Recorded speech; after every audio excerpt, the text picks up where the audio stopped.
오늘 우리 같이 나눌 말씀은 요한복음 13장 34절, 35절 두 절의 말씀입니다. 새 계명을 너희에게 주노니 서로 사랑하라. 내가 너희를 사랑한 것 같이 너희도 서로 사랑하라. 너희가 서로 사랑하면 이로써 모든 사람이 너희가 내 제자인 줄 알리라. 아멘.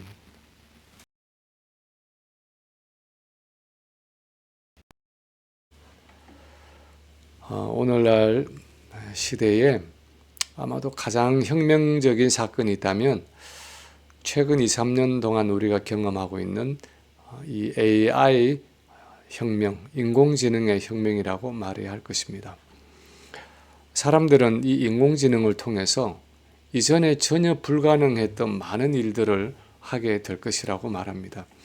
예를 들어서 암을 치료하고 노화 유전자를 조절해서 인간의 수명이 늘어나고 심지어 인간의 두뇌 정보를 저장해서 새로운 몸의 이식을 함으로써 거의 영구적으로 살 수도 있다고 말합니다.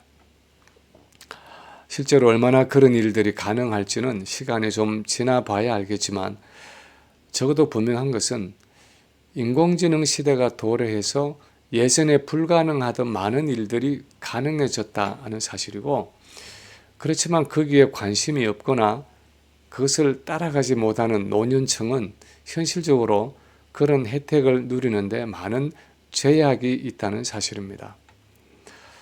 시대가 달라졌다고 해도 무엇이 어떻게 달라졌는지 관심이 전혀 없거나 이해할 수가 없으면 아무리 좋은 문명도 아무리 좋은 혜택도 제대로 누리지 못하고 살아갈 수 있는 것입니다. 그런데 어쩌면 우리 영적인 생활도 그렇다고 말할 수 있습니다. 구약 4,000년 동안 예언되고 기다리던 메시아 예수님이 드디어 이 땅에 오시고 그분의 구속사역의 열매로 오순절에 성령이 오셔서 이전에 가능하지 않았던 많은 영적인 일들이 이제 가능해졌다고 하더라도 거기에 무관심하거나 무지한 사람은 여전히 그 축복과 특권을 누리지 못하고 살아갈 수 있는 것입니다. 지난 주일 설교했던 요한복음 15장에 그 1절의 말씀에 예수님이 나는 참 포도나무요 내 아버지는 농부라 말씀하실 때 이 참 포도나무라는 표현은 예전 구약의 이스라엘이 실패했던 그 열매 맺음을 이제는 가능하도록 하기 위해서 예수님이 이 땅에 오셨다는 것을 의미하는데, 신약의 우리 성도는 그 포도나무인 참 포도나무인 예수님께 붙어있는 가지라고 말은 하면서도 여전히 구약의 성도들처럼 주님의 생명과 능력을 온전히 누리지 못하고 살아가는 현실이 가능한 것입니다. 오늘 본문에서 예수님이 제자들과 마지막 만찬을 가지시면서 새 계명을 너희에게 주노니 서로 사랑하라 말씀하시는데, 사실 서로 사랑하라 하는 이 계명은 어떤 의미에서는 전혀 새로운 계명이 아니었습니다. 왜냐하면 이것은 벌써 오래전 구약 시대에 주어진 계명이기 때문입니다. 예를 들어 레위기 19장 18절에 보면 내 이웃 사랑하기를 내 자신과 같이 사랑하라. 나는 여호와니라 하고 말씀하고 있습니다.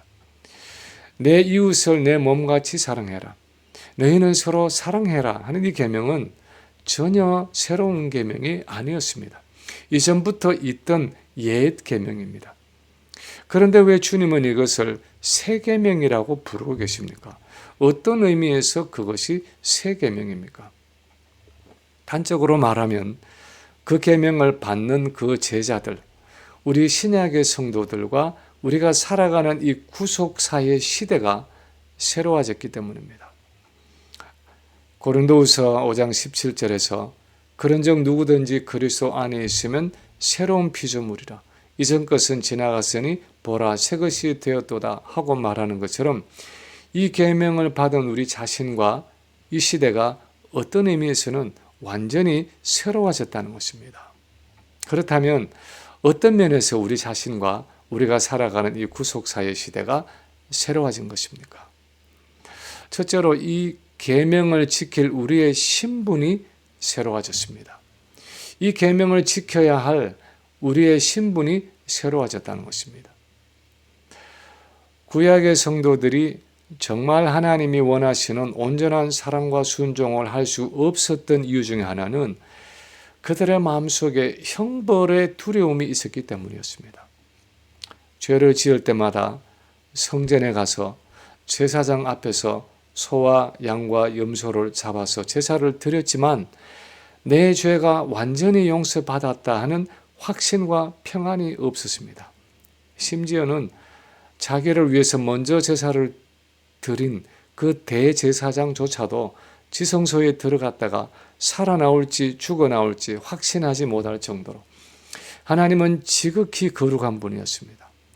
죄사함이 전적으로 하나님의 자비와 긍휼에 달려 있었기 때문에 용서해 주시면 감사하지만 용서하지 않아도 그것을 요구할 수 있는 권한이 있는 것은 아니었습니다. 그래서 하나님 앞에 나올 때마다 어떤 종류의 두려움과 불안함이 있었습니다. 이것을 로마서 8장 15절에서는 무서워하는 종의 영이라고 표현을 하고 있습니다. 종은 주인이 내치면 언제든지 그 종의 특권이 끝나는 것입니다. 10번을 잘해도 한 번을 실수하면 그것으로 주인과의 관계가 끝날 수 있는 것이 종의 신분이었습니다. 그래서 항상 마음에 불안과 두려움이 있었습니다. 만약 영적으로 말하면 심판과 형벌에 대한 공포가 있는 것입니다. 그래서 이런 구약의 성도들이 신앙생활을 한 모습을 한마디로 요약을 하면 율법주의적인 순종이라고 말할 수 있습니다. 주어진 계명에 대해서 종의 영, 즉 두려움과 불안함을 갖고 순종했습니다. 비교적 죄를 짓지 않고 나름대로 선하게 살아간다고 해도 기쁨과 즐거움에서가 아니라 의무감에서, 책임감에서 그 계명을 순종하고 지켰습니다. 그런데 우리가 잘 아는 것처럼 하나님이 우리에게 주신 계명은 그런 마음으로 지키라고 주어진 것이 아니었습니다. 언약의 핵심이 되는 신명기 6장 5절의 말씀을 보면 마음을 다하고 성품을 다하고 힘을 다해서 하나님을 사랑함으로 그 계명을 지키고 순종하라고 하셨습니다. 그런데 구약의 성도들에게는 그것이 어려웠습니다. 진정한 사랑과 기쁨으로 계명에 순종하는 것이 쉽지가 않았습니다. 심판과 형벌로 인한 불안과 두려움의 마음을 떨칠 수가 없었습니다. 그런데 이제 그 모든 제사의 실체가 되시는 예수님이 오셔서 십자가에 못 박혀 죽으셨을 때 그 모든 죄책감이 사라지게 되었다는 것입니다. 내가 다 이루었다 하고 십자가에 달려서 마지막 숨을 거두실 때 내 죄 문제가 드디어 다 해결되었다는 사실을 알기 때문에 이제는 청결하고 담대한 심령으로 하나님의 보좌 앞으로 나아갈 수 있게 되었습니다. 그것이 히브리서가 말씀하고 있는 내용입니다. 이것을 로마서 8장 15절에서는 너희가 다시 무서워하는 종의 영을 받지 아니하고 양자의 영, 즉 자녀의 영을 받았으므로 우리가 아빠, 아버지라고 부르짖느니라 하고 기록하고 있습니다. 아빠, 아버지라 부르짖는다는 이 말의 의미가 무엇입니까? 이제는 그 모든 불안과 두려움을 떨쳐버리고 마치 어린 아이가 아버지를 아빠 하고 부르듯이 기쁨과 즐거움과 담대함으로 하나님께 나아가게 되었다는 말입니다. 제 세 아들 중에 하나는 어렸을 때 몸을 던지는 아이가 있었습니다. 초등학교 1, 2학년 때쯤인가 무슨 일로 학교에 찾아갔는데 운동장에서 놀고 있다가 아빠를 발견하고 전속력으로 달려가서는 아빠 하면서 몸을 내던지는 바람에 그 아이를 안고 뒤로 넘어져서 엉덩방아를 찧은 적이 있었습니다. 그런데 그것이 이 아빠, 아버지, 아바 파더 하는 어린 아이의 심령입니다. 어린 아이의 마음입니다. 아버지에 대해서 전혀 거리낌이 없고 막힌 것이 없는 전적으로 아버지를 신뢰하고 자신을 맡기는 자녀의 모습입니다. 그런데 그렇게 할 수 있는 것이 우리 신약의 성도들이라는 것입니다. 우리 신약의 성도는 내재하시는 성령을 통해서 이런 아버지의 사랑을 알게 됐기 때문에 구약의 성도들이 알지 못했던 그 하나님의 사랑, 그 하나님 아버지의 사랑을 비로소 알게 되었기 때문에 형벌의 두려움 때문이 아니라 기쁨과 즐거움으로 자발적으로 감사함으로 이웃을 사랑하고 하나님의 계명에 순종할 수 있게 되었다는 것입니다.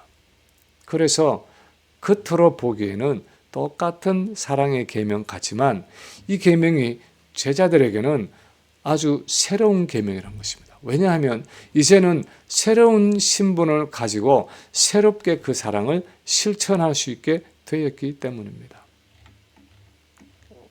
둘째로 그것이 새로운 계명인 이유는 예수님 자신이 그 사랑의 새로운 모델이 되셨기 때문입니다. 예수님 자신이 새로운 모델이 되셨기 때문입니다.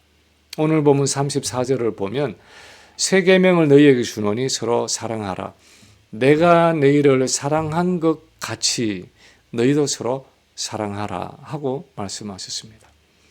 신약의 성도들이 주님이 주신 이 새 계명을 행할 수 있고 또 행해야만 하는 이 두 번째 이유는 그 사랑의 절대적 기준이 되는 새로운 모델이 주어졌다 하는 사실 때문입니다. 예수님 자신이 그 사랑의 모범을 보여주신 것입니다. 예수님이 몸을 입고 이 땅에 오신 것은 단순히 십자가의 죽으심으로 그 몸을 대속의 제물로 내어주시기 위해서만이 아니었습니다. 예수님 우리와 똑같은 몸을 입고 오셔서 우리가 당하는 모든 고난과 시험을 당하시면서도 죄를 짓지 않고 살아가신 이유는 우리가 이 몸을 가지고 예수님처럼 순종의 삶을 살아갈 수 있도록 우리의 모범 또는 모델이 되시기 위해서였습니다. 그래서 베드로전서 2장 21절에 보면 그리스도도 너희를 위하여 고난을 받으사 너희에게 본을 끼쳐 그 자취를 따라오게 하려 하셨느니라 하고 말씀하고 있습니다. 여기서 본을 끼쳐 할 때 이 본이라는 말은 그 원어의 의미가 모범 글씨라는 뜻입니다. 예전에 초등학교에 입학을 해서 한글 가나다라, 기역, 니은, 디귿, 리을 그런 알파벳을 배우든지 중학교 입학해서 영어 ABCD를 배우든지 공책의 맨 첫 줄에 점선으로 미리 그 글자를 써놓은 공책이 있습니다. 그러면 점선으로 이미 희미하게 알파벳을 써놓은 그 노트 위에 연표를 가지고 그 점선을 따라서 글 쓰는 연습을 합니다. 그것이 모범 글씨입니다. 그런데 예수님은 우리 성도의 모범 글씨가 되기 위해서 이 땅에 오셨다는 것입니다. 그분이 어떻게 살아가셨는지를 보고 우리도 그 본을 따라서 살아갈 수 있도록 이 땅에 오셨는데 오늘 본문에서 주님이 어떻게 사랑의 삶을 사셨는지를 보고 그 사랑을 따라서 우리도 서로 사랑할 수 있도록 사랑의 모범으로 이 땅에 오셨다는 것입니다. 그래서 내가 너희를 사랑한 것 같이 너희도 서로 사랑하라 하고 말씀하고 계시는 것입니다. 예수님이 제자들을 어떻게 사랑하셨습니까? 예수님이 우리를 어떻게 사랑하셨습니까? 구약시대의 사랑과 달라진 것이 있다면 어떤 것입니까? 내 이웃을 내 몸과 같이 사랑하라 하는 레위기 19장 18절의 말씀은 이웃 사랑의 기준을 자기 자신에게 두었습니다. 내 자신이 소중한 것처럼, 내 자신이 사랑받기 원하는 것처럼, 내 자신이 대접받기 원하는 것처럼 남들도 그렇게 소중히 여기고 사랑하고 대접해 주라는 것입니다. 이웃 사랑의 기준이 내 자신에 대한 사랑이었습니다. 우리 인간이 보편적으로 가지고 있는 자기 보존의 욕구, 자아 실현의 욕망, 자기 사랑의 본성에 호소해서 네가 너를 사랑하고 아끼듯이 남도 그렇게 좀 사랑하고 아껴줘 하는 것이 이웃 사랑의 동기였습니다. 그런데 문제는 이런 사랑의 동기와 방식의 한계는 자아를 뛰어넘지 못한다는 것입니다. 남을 사랑하지만 나는 여전히 잘 남아 있어야 했습니다. 나는 다치지 않는 한도 내에서 남을 사랑하는 것입니다. 내게 손해가 없는 한도 안에서 타인에게 사랑을 베풀 수 있는 것입니다. 나도 사랑하면서 남도 사랑할 수 있는 소위 누이 좋고 매부 좋고 하는 그 한도 안에서 이웃을 사랑하는 것입니다. 예를 들어서 내 부모를 죽인 원수를 사랑한다는 것, 내 자식을 죽인 원수를 사랑한다는 것은 불가능했습니다. 왜냐하면 내 몸을 사랑한다는 것은 내 부모를 사랑하는 것이고 내 자식을 사랑하는 것인데, 내 부모를 죽이고 내 자식을 죽인 그 사람을 사랑한다는 것은 결국 나를 미워해야 하고 나를 죽여야 하는 것을 의미하기 때문이었습니다. 결국 그런 상황에서는 나를 사랑하는 것처럼 이웃도 사랑한다는 말이 성립될 수가 없는 것입니다. 나도 사랑하고 이웃도 사랑하는 일이 가능하지 않은 것입니다. 그것이 서로 이율배반적이기 때문입니다. 그것이 내 이웃을 내 몸과 같이 사랑하라는 구약에 명령된 사랑의 계명이 가진 한계였습니다. 그런데 주님은 이 사랑의 계명을 부인하지 않으시면서 그 기준을 한층 더 끌어올리신 것입니다. 그 구약 계명이 가지고 있는 한계를 부수신 것입니다. 복음서에 나타난 예수님의 사랑의 가장 핵심적인 특징은 아마도 자기를 십자가에 내어 주시기까지 제자들을 사랑하셨다 하는 사실일 것입니다. 십자가에서 자기 목숨을 내어 주시기까지, 자신이 십자가에 죽어져 장사되어 자기의 그 존재가, 자신의 존재가 사라지는 그 순간까지 자아를 완전히 잃으시기까지 희생하신 사랑이었습니다. 그것도 자기를 선대하고 자기를 좋아하고 자신에게 유익이 되는 대상을 위해서가 아니었습니다. 이제 불과 몇 시간 후면 자신을 배신하고 십자가에 넘길 그 가룟 유다를 향해서도 사랑으로 발을 씻겨 주셨습니다. 몇 시간 후에 자기를 모른다고 부인하고 저주하고 맹세할 그 베드로를 위해서도 발을 씻겨 주셨습니다. 심지어 그분을 조롱하고 침뱉고 채찍질하고 십자가에 못 박는 그 군인들을 향해서도 저들을 용서해 주옵소서, 자기들의 하는 것을 알지 못함이니이다 하면서 용서를 구할 정도로 원수까지도 사랑하신 사랑이었습니다. 그래서 예수님은 산상수훈에서 이렇게 말씀하십니다. 마태복음 5장 46, 47절에 보면 너희가 너희를 사랑하는 자를 사랑하면 무슨 상이 있으리요? 세리도 이같이 아니하느냐? 또 너희가 너희 형제에게만 무난하면 남보다 더하는 것이 무엇이냐? 이방인들도 이같이 아니하느냐? 그리고 마태복음 5장 44절 보면 이렇게 말씀합니다. 나는 너희에게 이르노니 너희 원수를 사랑하며 너희를 박해하는 자들을 위하여 기도하라. 그날 저녁 이제 마지막 만찬을 나누시면서도 이렇게 말씀하십니다. 요한복음 13장 14, 15절에 보면 내가 주와 또는 선생이 되어 너희 발을 씻었으니 너희도 서로 발을 씻어주는 것이 옳으니라. 내가 너희에게 행한 것 같이 너희도 행하게 하려 하여 본을 보였노라. 예수님의 말씀의 핵심은 이것입니다. 내가 이제 너희에게 새로운 계명을 주는데 너희가 서로 사랑하되 구약 성경에서 말한 내 이웃을 내 몸과 같이 사랑하는 정도가 아니라 내가 너희를 사랑한 것 같이, 내가 너희에게 모범을 보여준 것 같이 원수까지도 사랑하는 그 희생적인 사랑으로 서로 사랑하라는 것입니다. 너희는 이제 그것을 보았고 또한 성령이 오시면 그것을 할 수 있게 될 것이다 하는 말입니다. 마태복음 18장 21절 이하에 보면 베드로가 주님, 형제가 내게 죄를 범하면 몇 번이나 용서하여 주리까? 7번까지 하오리까? 하고 물을 때 이 베드로의 마음속에 있던 의도를 생각해 볼 필요가 있습니다. 7번까지 하오리까? 하고 물을 때 베드로는 예수님이 그걸 듣고 그래, 그만하면 충분하다, 대단하다 하고 칭찬하실 줄 알았습니다. 내게 죄를 지은 사람, 나를 섭섭하게 한 그 사람, 내게 상처를 준 그 사람, 그 사람을 한두 번이 아니라 7번씩이나 용서해 주면 정말 많이 용서해 주는 것 아닙니까? 그런데 주님이 뭐라고 말씀하십니까? 22절에 보면 내게 이르노니 7번뿐 아니라 7번을 70번까지라도 할지니라 하고 말씀하십니다. 무슨 말입니까? 무한히 용서하라는 말씀입니다. 무한히 사랑하라는 말씀입니다. 무조건적으로 사랑하라는 말씀입니다. 그리고는 1만 달란트 빚진 자와 100다나리온 빚진 자의 비유를 주시면서 마지막 절인 35절에 보면 너희가 각각 마음으로부터 형제를 용서하지 아니하면 나의 하늘 아버지께서도 너희에게 이와 같이 하시리라 하고 결론을 내리십니다.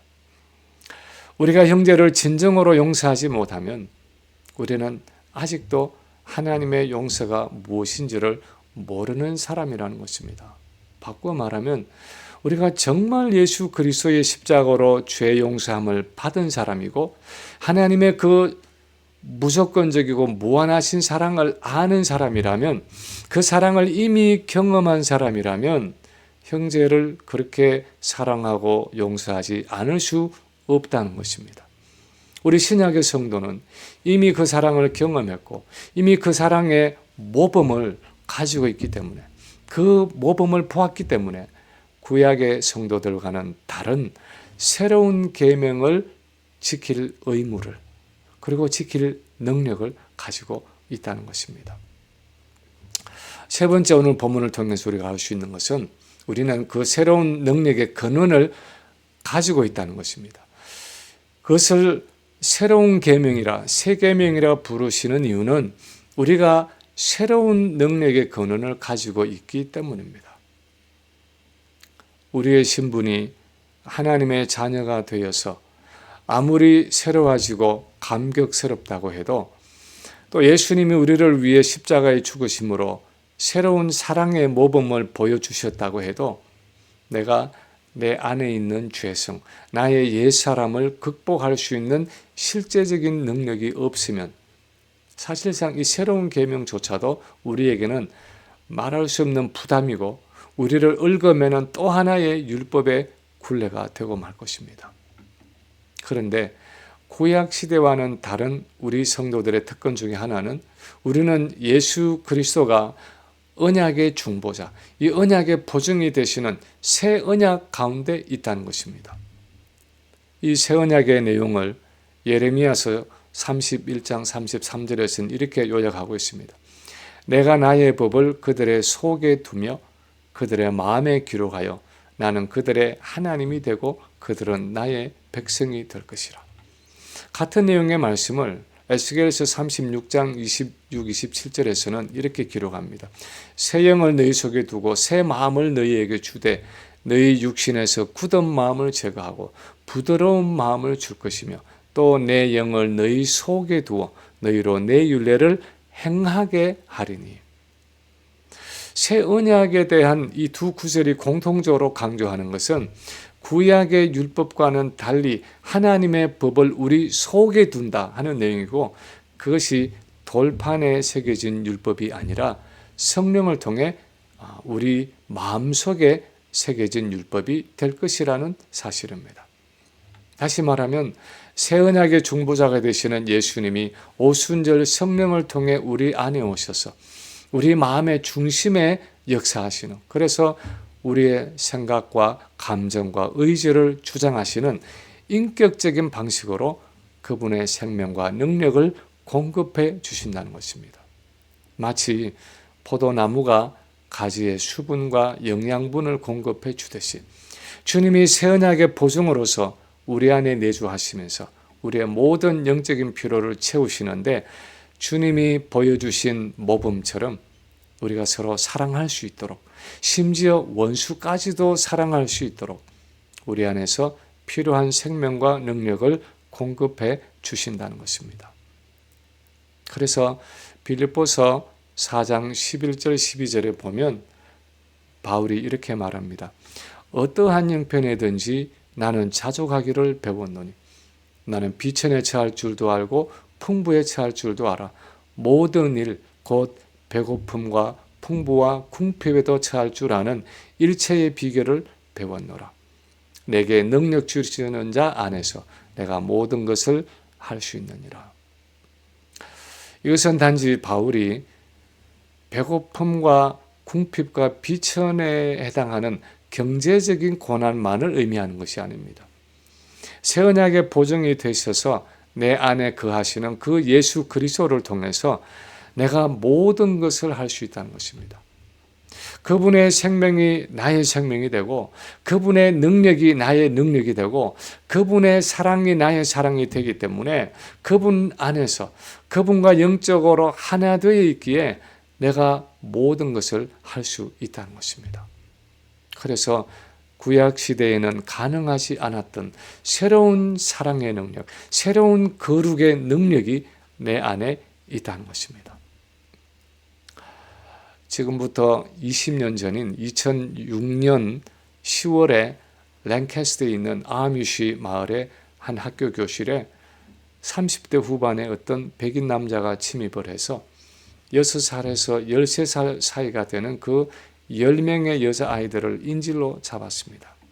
이 남자는 경찰들과 대치하면서 결국 10명의 아이들을 권총으로 쏘고 자기도 자살했는데 그 중에 4아이는 그 자리에서 즉사하고 한 아이는 병원으로 후송되어서 다음날 아침에 숨을 거두었습니다.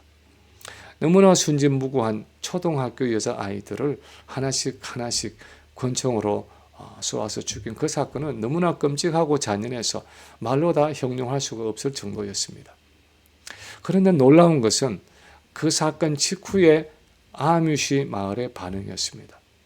그 사건이 있던 날 이 공동체는 그 범인의 죄악에 대해서는 하나님께 맡기고 우리는 그와 그의 가족들을 용서하고 위로해야 한다 하는 결론을 내렸습니다. 그래서 그 사건 후 불과 몇 시간이 지나서 이 피해자의 가족들은 그리스도 안에서 범인을 용서한다는 메시지를 그 범인의 아내와 가족들에게 전했습니다. 그리고 그 공동체의 대표들이 찾아와서 오히려 범인의 가족들을 위로하면서 함께 울었고 그 가족들에게 자선금을 전했습니다. 그 범인의 장례식에 30여 명의 아뮤시 마을 사람들이 참석해서 함께 슬퍼하면서 눈물을 흘렸습니다. 어떻게 이런 일이 가능합니까? 만약 우리가 그 희생당한 아이들의 부모라면 그렇게 할 수 있을까요? 쉽지는 않을 것입니다.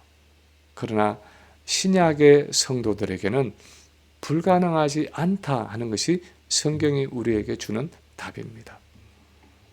우리는 하나님의 사랑받는 자녀라는 새로운 신분을 가지고 있고 죄인을 위해서 목숨을 내어주신 예수님이라는 새로운 모범을 가지고 있고 내재하시는 성령이라는 새로운 능력의 근원을 가지고 있기 때문에 나로서는 가능하지 않겠지만 내 안에 계시는 주님 때문에 그것이 가능하다는 것입니다. 개인적으로 하나님과 어떤 관계를 가지고 있느냐에 따라서 그 정도가 다를 수는 있겠지만 적어도 그것이 가능한 구속사의 시대에 우리가 살고 있다는 것입니다. 말씀을 마칩니다. 우리는 새로운 시대에 살고 있습니다. 오순절에 성령이 오심으로 장차 올 세상, 소위 천국의 생명과 능력과 사랑과 기쁨을 지금 그 성령을 통해서 공급받는 시대를 살아가고 있습니다. 얼마나 그 생명과 능력을 풍성히 공급받느냐 하는 것은 우리가 내 안에 계시는 참 포도나무 되시는 그리스도 안에 얼마나 신실하게 거하느냐에 달려 있을 것입니다. 그러나 적어도 우리가 그리스도 안에 지속적으로 거하기만 하면 그 사랑의 열매를 더욱 풍성히 맺을 수 있는 시대를 살아가고 있는 것입니다. 이 새 시대의 새로운 생명을 풍성히 누리는 저와 여러분의 삶이 되시기를 주님의 이름으로 간절히 축원합니다.